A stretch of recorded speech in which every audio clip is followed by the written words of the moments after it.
Repairs to trails, campgrounds, and other national park resources are long overdue, says Senator Rob Portman. As in the case of Cuyahoga Valley National Park, we have leakage in our visitor center. We have a bridge that is falling apart.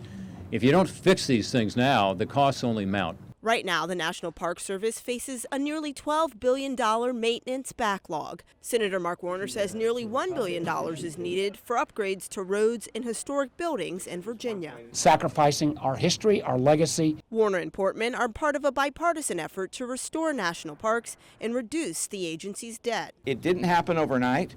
What we have to do is come up with a realistic way of actually trying to find the revenue sources to solve that problem going into the future. Warner tells me the Restore Our Parks Act would cut the Park Service's backlog in half over the next several years. Supporters say the goal is to use money from oil and tax revenues to help pay down the Park Service's debt. It's been estimated that if we do this Restore Our Parks Act, it'll generate about 10,000 additional jobs in terms of the maintenance that would be taking place. Supporters say the plan is backed by both parties and the Trump administration. However, last year, a similar measure stalled in Congress. Warner says our nation's most valuable resources are at risk, and lawmakers can't afford to wait any longer. Even in a dysfunctional Washington, this should be a no-brainer. In Washington, Brie Jackson.